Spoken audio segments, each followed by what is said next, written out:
Beebi pikutab siin ilusti ja siis me näitame, mis me tellisime pähklimaailmast või siis ta ei pikuta ka nii ilusti. Vaatame, kas me saame hästi kiiresti näidatud. Siin väiksemas pakis meil on hommikuhelbed. Seal olid hommikuhelbed täiesti okei hinnaga. Ongi rõngikud.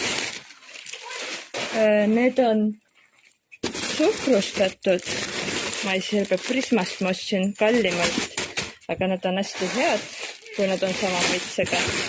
Need on siis need rõngikud. 3 euri oli vist kilo. Võin ka eksida. Nii, Mirabellale ei meeldi juba. Oi, meil on pandud kingituseks väikesed südamekesed. Mis siin kirjas on? Mõnikord tuleb minna kaugele, et mõista seda, mis on lähedal. Aga äge lapsed saavad maitsta. Siis siin on hommikuhelbeid. 2 sotti veel. Siis see oli natuke kallim müsli.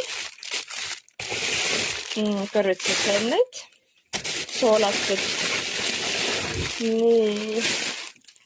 Siin on, vaat need on suhkrustatud. Eelmised olid ilma suhkruta, siis nad on näha kohe, et sellised valged on pealt.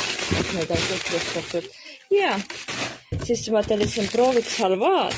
Halvaa oli alla 6 euri kilo, aga kuna halvaa on igal pool nii eri maitsega, siis ma lihtsalt tellisin prooviks, et kuidas ta maitseb. Siis neid on Alko 1000 sellised glasuuritud pähkleid. Pistaatsiapähkli kilohind oli 10, võtsin seda. See on see sökkene, mis ta on nüüd. Mattias mängib Mirabellaga. Röstitud tükedatud maapähkel. Sellest saab teha nagu seda kaneelirulli ja lastelemmik chili beans.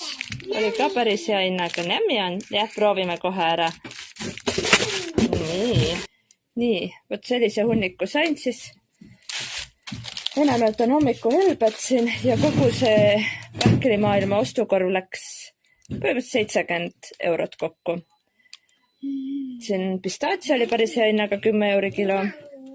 Nämmi, kohe hakkame maitsma siit ka.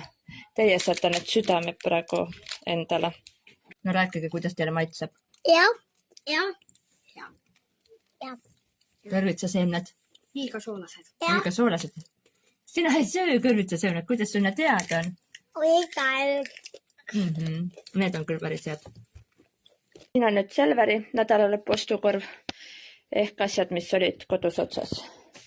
Kõige kallim on siit muidugi mässupakk, üle 19,99, üle 20 ei olnud täpselt 20 ja kokku läks kogu see kupatus 82,32 ehk 20 euri läkski juba siia. Piimapuhis seekord ütlesin kilepiima. Kui ma viitsin, siis ma võtan kilepiima, need ma pean karpi panema, et mingit lekkimist kapis ei oleks. Need on nagu omaette tegemine. Siis kohukesi. Nad olid lihtsalt soodukaga 2 pakke, ehk iga üks saab ainult 2 tükki. Sai leib. Hinna järgi võtsin lihtsalt suvalt sai ja läheb meil nagu, ma ei tea, mis asja. Salat. Banaanihunnik, õunahunnik. Siin on kanafileed jälle, sest kanafilee eelmine kord kasutasin kõik ära. Mingisugune suitsuvorst, kilohind oli jälle täitsa okei, sama mis viilutamata vorstil. Hakkliha võtsin kilo, et siin nädala lõpus süüa teha. Siis ei pea sügavast liha kasutama. Näksiks võtsin pilvekest. Selle võtsin ma endale näksiks. Ja vahelduseks võtsin 3 ühes kohvi. Meil küll masin teeb kohvi, aga tuli tuju seda proovida vahelduseks jälle. Siin on kaalikas, tahan ühe paja toitu teha. Seekord oli ketšupitsiitos soodukaga, seega see läheb jälle lattu, seda lapsed kohe ei saa. Lapsed lähebki taga magama, et nemad ei näe. Ja see on minu meelest üks parimaid lihaseid üldselt. Selles Prismas on seda müügil suur karbis, ehk selles suures mustas karbis, kus on siis ligi 2 kilo, üle 2 kilo. Tavaliselt ma võtan sealt. aga kui ma siit võtan, siis ta on hästi jäme lihatükk, selline ikkagi selline lihajupp, et seal Prismas on nad peenemad, ta on nagu mõnusam teha, aga selle jupi on nii suur, et väiksematele ma teen jupi pooleks, kes tahab, saab terve jupi ja tavaliselt väikesed ei söö seda pooltki ära, viimane kord oligi kaldrikud kõik täis. Nii, ja selline on siis mul nädalalõpu ostukorv, ehk ostan seda, mida vaja on. Ehk lattu läheb ka ainult see on ka siis nagu endale preemiaks, et otseselt seda vaja ei ole, aga ülejäänud on sellised asjad, mis on otsas.